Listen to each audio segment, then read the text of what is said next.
Bueno, hola a todos y todas. Antes de entregarles la consigna del trabajo domiciliario número 2, me parece que es importante que puedan quedar algunos conceptos bien definidos, ¿sí? Así que acá va la explicación de algunos puntos importantes del trabajo domiciliario número 1. Primero, ¿qué es un golpe de Estado? Ahí lo escribí bien. El golpe de Estado es cuando un grupo político que en nuestro país, lamentablemente, siempre fueron las fuerzas militares, este grupo político, que tomaron la presidencia por la fuerza, ¿sí? Irrumpieron en casa de gobierno, sacaron al presidente que estaba en ese momento y se impusieron ellos como presidente. Bien, dice, la mayoría de estos golpes cierran a su vez las sesiones del Congreso e intervienen el Poder Judicial. Es decir, que no solamente toman el Poder Ejecutivo, que es el del presidente, sino también el Poder Legislativo, el Congreso, la Cámara de Senadores y de Diputados, dejan a un lado todas las leyes que los senadores y diputados hacen e imponen sus propias leyes. Sí, y también intervienen el Poder Judicial poniendo jueces a su antojo y sacando. Acá dice también que van a contramano de los derechos humanos. Y esto lo vamos a ver muy claramente en este último golpe de Estado. Esto no significa que los otros golpes de Estado no hayan sido violentos, pero este fue el más violento y sangriento de todos. Bien, para que les quede claro, el golpe que nosotros estamos estudiando es el último, el de 1976, que se llamó Proceso de Reorganización Nacional, donde la Junta Militar, ¿sí?, conformado por los representantes de las tres fuerzas, Videla, Macera y Agosti, derrocan a María Estela Martínez de Perón, que era María Estela Martínez de Perón, la mujer, la segunda mujer de Perón. Recuerden que la primera fue Evita, para el que no lo sabía, le decían Isabelita. Ella era la vicepresidenta, pero Perón muere y ella queda de presidenta. Bien, pero como les decía, este es el sexto y último golpe de Estado. Anteriormente hubo 5, o sea que en total fueron 6 los golpes. Ahí están bien explicados. El primero de 1930, el otro de 1943, que se llamó Revolución del 43, en 1955, Revolución Argentina, 1962, que no tenía nombre, donde el presidente era Frondizi y lo sacan las Fuerzas Armadas y se pone Guido de presidente. 1966, Onganía, era un general del ejército, toma el poder y su golpe se llamó Revolución Argentina. Y el último, que es el que estamos estudiando. Bien, vamos a seguir por acá. El cuadro que tanto les costó, yo lo hice con el Word. Fíjense, ¿qué es el terrorismo de Estado? Se encuentra ahí a la izquierda. El terrorismo de Estado, ¿sí?, es cuando el Estado, este Estado que te tiene que proteger, tiene que velar por tu salud, por tu integridad física, haciendo leyes que, digamos, aseguren tu vida, es ese Estado el que utiliza una violencia política y ataca. ¿A quiénes? A quienes consideran amenaza. En nuestro país, los que eran considerados amenaza eran personas que tenían ideologías opuestas a las de los militares, ¿no? Y ellos lo llamaban subversivos. Bien, ¿qué rasgos tomó el terrorismo de Estado en nuestro país? Acá tengo algunos. Son los 6 que estaban en el libro. Eliminó a sus adversarios políticos de manera violenta. Esto lo vamos a estudiar, así que quédense tranquilos. Seguramente ustedes ya saben, los centros clandestinos de detención, los desaparecidos, las torturas, ¿sí?, los cuerpos que nunca aparecen.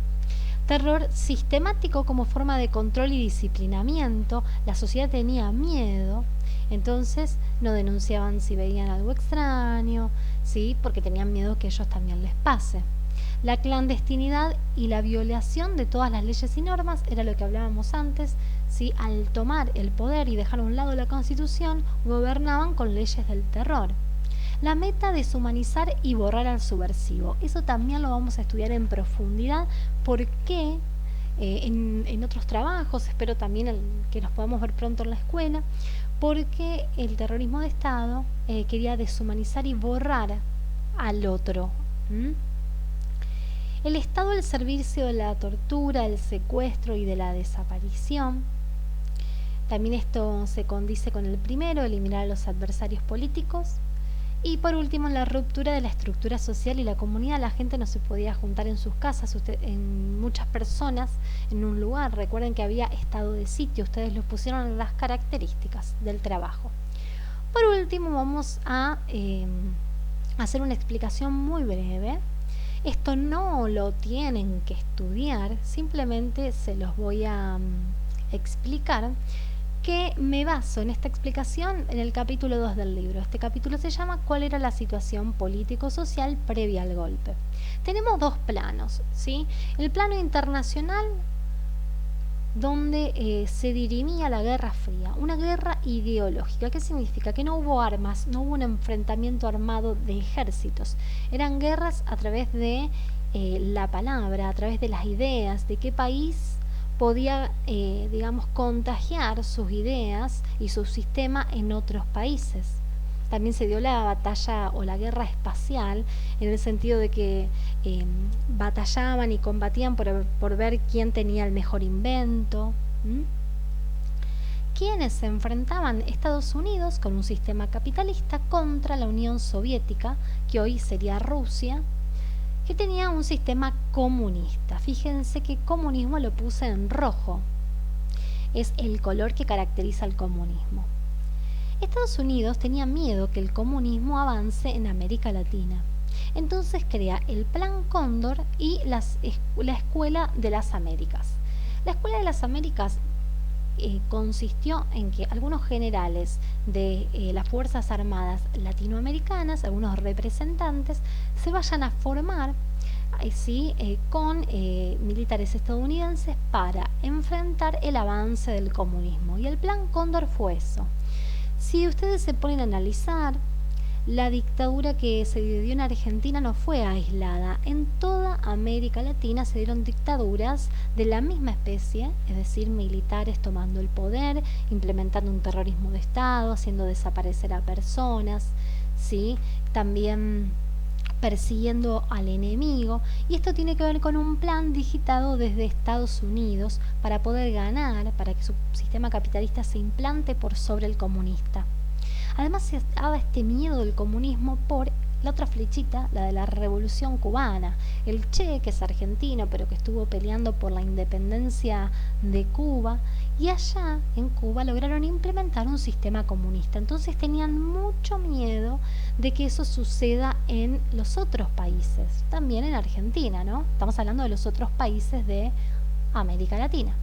Entonces, en Argentina, justamente en consonancia, surgen grupos guerrilleros, la FARC, la FAP, Montoneros, seguramente es el más conocido o el que escucharon alguna vez, que son un grupo de jóvenes que tienen estas ideas revolucionarias del Che, ideas anticapitalistas, antiimperialistas, que, tienen sus grupos políticos. Ellos van a ser los desaparecidos, los subversivos, los que los militares van a perseguir en la última dictadura, a ellos, a sus familiares y a cualquier persona que sea sospechosa. Y acá, en el plano nacional, también explica el tema de la proscripción del peronismo. ¿Qué es eso? Se prohibió el peronismo. Onganía, ¿se acuerdan? Fue el que hizo la penúltima dictadura, la del año 1966, que se llamó Revolución Libertadora. ¿Sí? Bien, y lo que quería era eliminar todo vestigio, todo rastro de la figura de Perón. ¿Por qué? Porque Perón tenía unas políticas que no eran de izquierda, pero que eran, que tenían consonancia. Es decir, no era comunista Perón, eso quiero que quede muy claro, pero sus ideas no eran, no iban en torno a las ideas que tenía Estados Unidos. Por eso también había miedo en ese sentido. Y se perseguía mucho a las juventudes peronistas, Por supuesto, no se podía nombrar, no se podía cantar la marcha peronista, no podías tener imágenes de Perón ni de Evita.